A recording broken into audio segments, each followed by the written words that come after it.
Welcome to the Cybersecurity Simplified Podcast, where we take the mystery out of today's top security threats and solutions. We've got big news in the world of cybersecurity for you all today.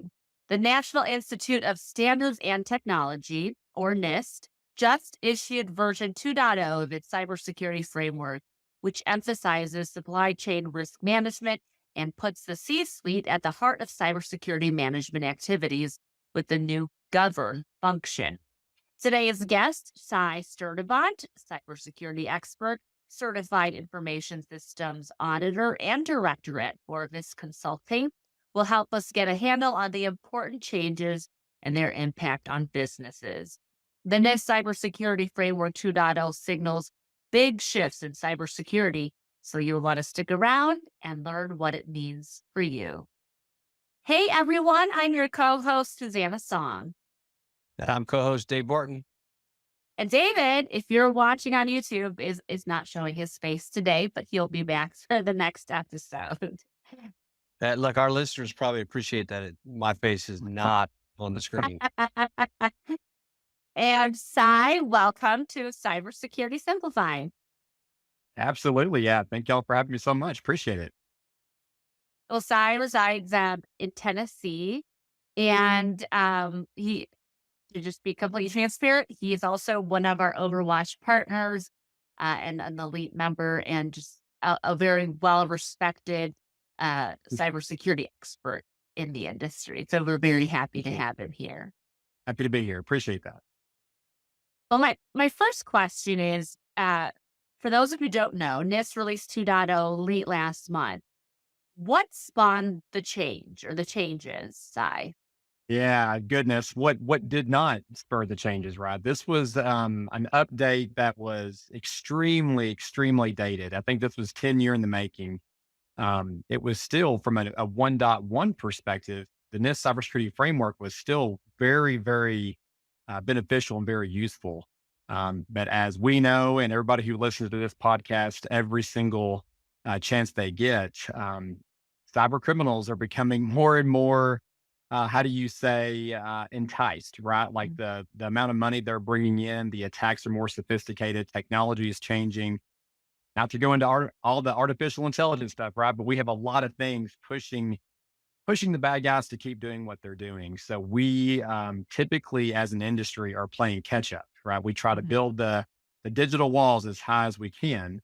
And so from a framework revamp perspective, I think it was very late, to be completely honest, but it has been something that as we're diving in and seeing the update, I think it will carry forward a lot because some of these things are foundational. They're just the cornerstone of any good program, but it makes it really digestible now. Before, it was really focused on that critical infrastructure. Now it's kind of being adapted and applied in a lot of great resources that we'll get into here shortly, but it really applies to all organizations, even if it's a startup, not-for-profit, or a publicly traded company, right? They have really thought through all the different areas of the framework to make sure it is now understandable. There's not all these crazy, funky buzzwords and just, tech verbiage. They've really generalized it and made it very, like I said earlier, digestible, and gave great examples of how to implement some of these controls. So, it's about time that it got here. Well, that sounds perfect for our podcast because we take all the technical jargon out. There you go. David, your thoughts on Cy said it's about time. It is. Your perspective. The first NIST standard was long in the tooth, and didn't really address how some of the industry has shifted from a technology perspective. When the NIST platform first came out, there really wasn't cloud computing. There really weren't SaaS apps. There really wasn't guidance on how to handle that, how to secure it, what are the right controls, those kind of things. So I think the timing is perfect. I think, the White House, no respect to what party you're leaning to, they're introducing some guidelines for all of the federal agencies, and NIST is an outcome of that. So I think it's about time. I fully expect you'll see even more of that timeliness from NIST, especially as CMMC and some of the other regulatory bodies continue to evolve. NIST should, and I expect will evolve with it. Yeah. Well said. What are the big takeaways from this particular version? What are the updates? Yeah. Dave, I'll take this one first if you don't mind. Yeah, go ahead. Where do you start, right? So I would say for all of those listening and that have downloaded the 2.0 and maybe you've tried to say, okay, what changed from 1.1 to 2.0? It's probably not worth the time and energy to try to map all the different little details. I'd say conceptually, a lot of things probably did not change in the big scheme of things, right? Like there's obviously the major focus on governance now. They broke out govern for a reason. It is now a key function um, because they put more emphasis. It's more than just policy, right? It's a larger strategy that has to be wrapped around everything, right? We're not going to show designs and diagrams, but they wrap it around the functions for a reason. Everything kind of flows together. But of that, 10 categories within the old framework were either revamped, realigned, removed, reborn, so to speak. And I think a lot of good updates went into respond and recover. That was one that honestly, it was from a 1.2. It's almost like they got to the end and were like, we're exhausted. Let's just throw in some just generic things and let's move on. Right. So they really paid some attention to that respond and recover. And I think honestly, yes, govern is extremely important and it deserves to be its own section.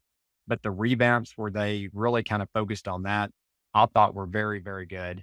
As well as trying to bring in smaller organizations, because I think a lot of times you think NIST, you think large public, public sector type things, the government, but now it is really designed to be a company of any size. And they give great examples and implementation guides to have to, if you don't know where to start, we have a startup guide for that now, right? Like you can just takes the guesswork out of it. So I think from that standpoint, it was really, really good update. And again, like Dave was saying, it's catching up. They're bringing in authentication now.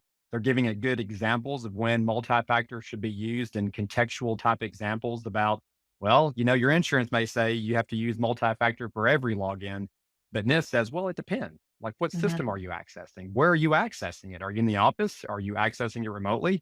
Are you accessing it from a VPN in a foreign country, right? It's contextual. So I thought it really brought some great insights, and there's countless examples throughout the new functions and categories and subcategories of how they're bringing that real life perspective into it and making it, I guess you would say, making it tangible for everybody, executives down to frontline personnel. Yeah, I would agree. I think, at the end of the day, the first NIST implementation or framework, if you weren't close to a PhD in cyber, it might have been over your head. That's true. And to Sai's point, I think one of the things they put an effort into was trying to make it so the common person could read it and go, oh, this makes sense. Right. And so to that end, I think they did a great job. And then I think what has evolved in those 10 years of the NIST framework is the response piece and recovery piece, right?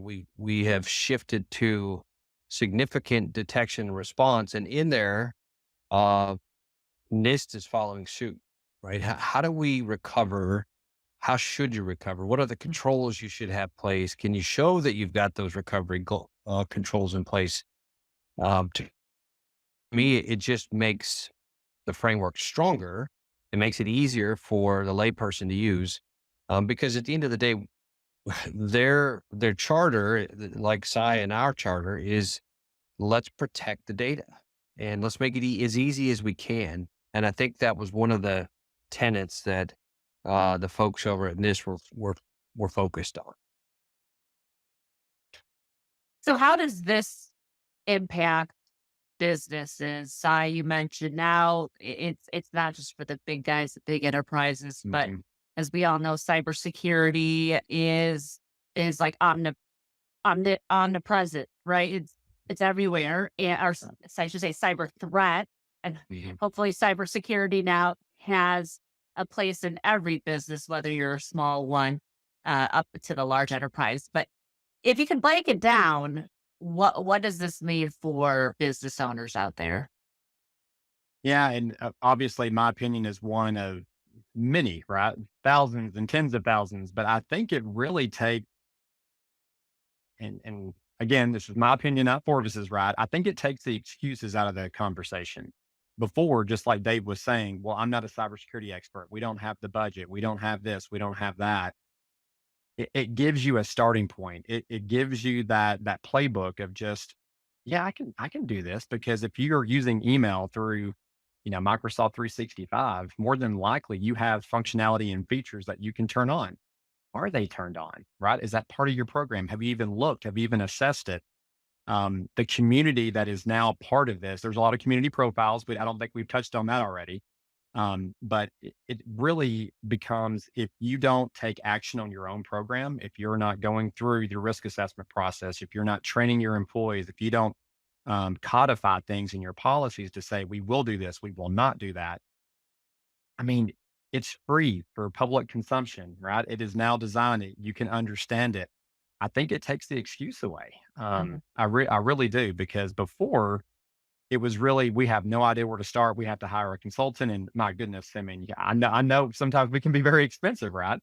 Um, and when the grant money with COVID and everything came in, we saw a major influx of organizations deploying a NIST cybersecurity framework for the first time. Now, granted, the startups and the not for profits, things like that, they still struggle. But with this most recent update, I really do think it provides them with a, how do you get healthy guide, right? Like, it's there for your consumption.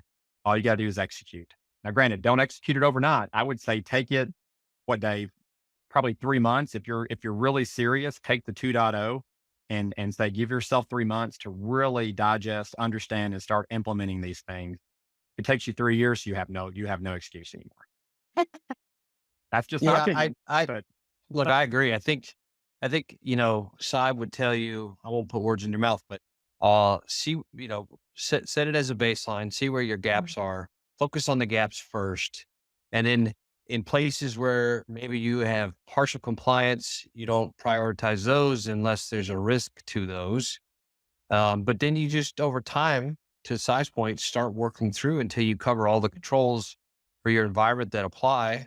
And when you're done, you have a whole lot more comfort that you're doing the right things and you're measuring against the right things, which hopefully lead to the right outcomes, Mhm. which is protecting the data. that's a great reminder, because it is not about complying in a set time frame, right?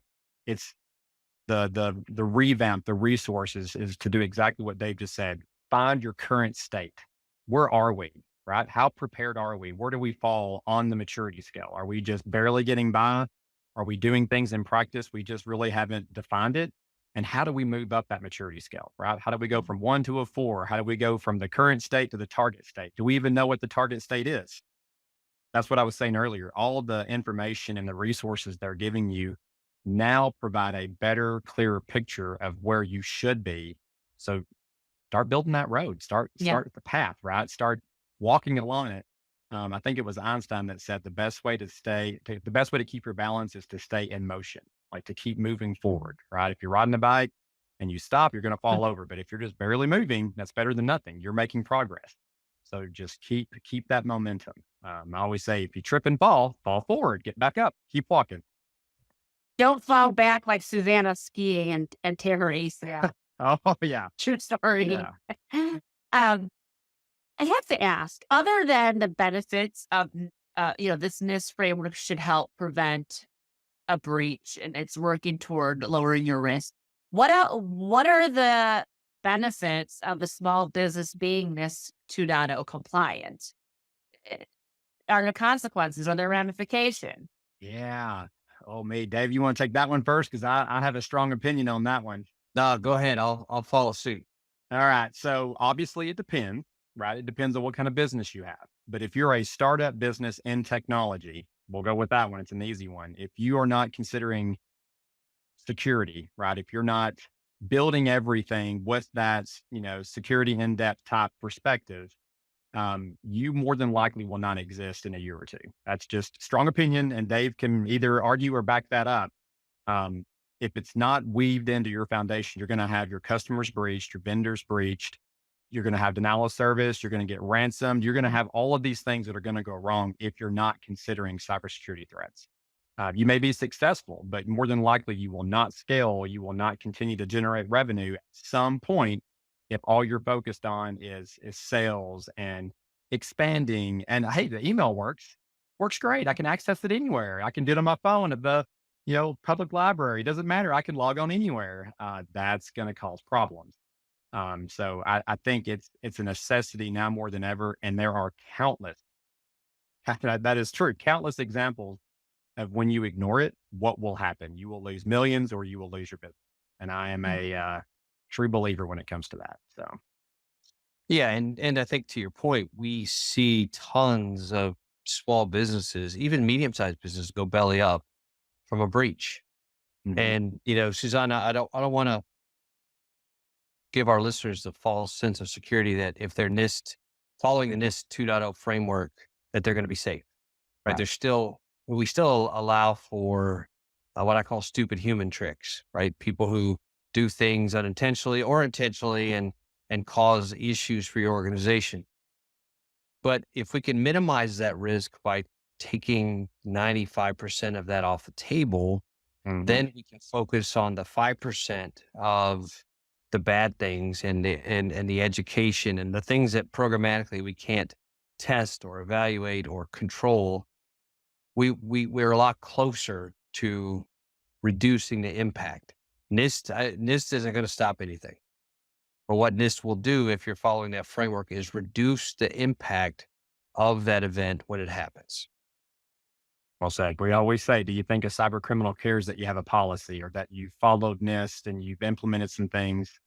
They can care less. They only care about, did you really pay attention to that one avenue? Did they compromise a weakness? Did you patch consistently, right? But if you are doing it, more than likely your digital walls will be so high they're going to be like, not worth it. They're going to move to somebody That's else. right. That's That's what we're exactly trying right. to. That's what we're Yeah. trying to do. And, I want to make sure before we wrap up, Sai, you have a moment and a chance to talk a little bit about why you're so passionate about this framework, how it impacts FORVIS, and talk a little bit about how people even could leverage your expertise. Yeah. What's I don't know how to answer that clearly. I will say, why do I get up and do what I do? I'll answer it that way, and then kind of Sure. why the services that we kind of get brought into a lot. Um, it's the timeless statement of you don't have to motivate passionate people. So the reason I'm passionate about this stuff is because from day one, from like a kid to now, I can't stand a bully. I can't stand somebody taking advantage, especially a child or an elder or my family or a friend, but take that to the next step, a client, a customer, just any human being.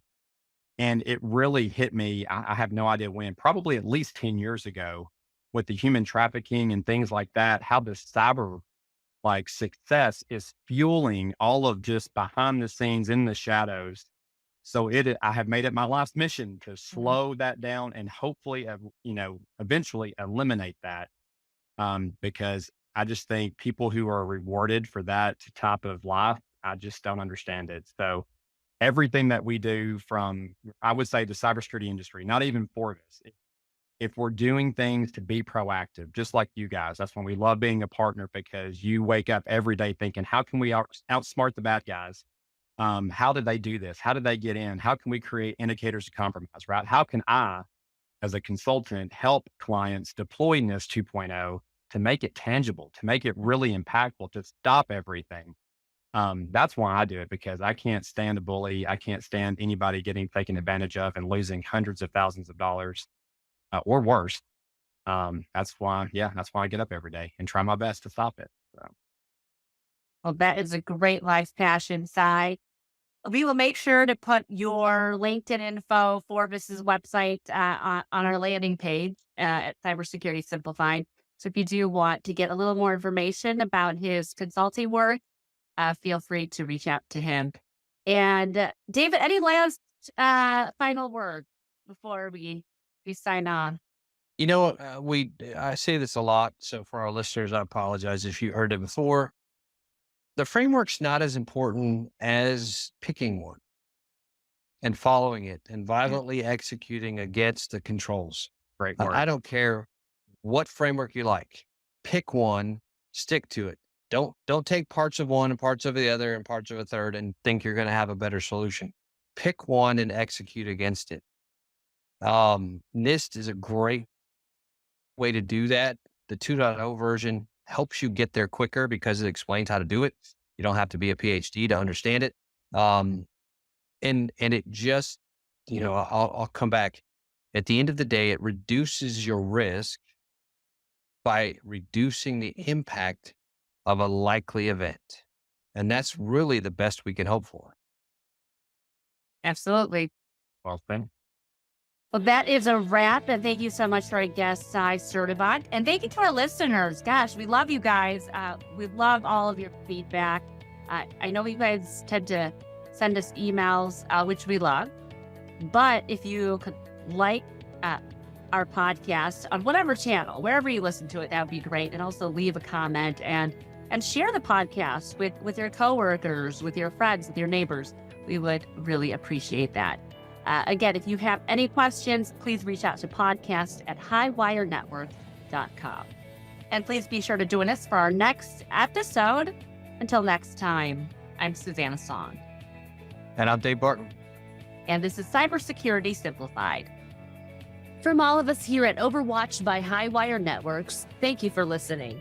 Don't forget to subscribe to the podcast, rate the episodes you enjoyed, share, and leave us a comment. We'll catch you next time on the Cybersecurity Simplified Podcast. Remember, the more you know about cybersecurity, the safer you'll be. To learn more, visit us at highwirenetworks.com/podcast.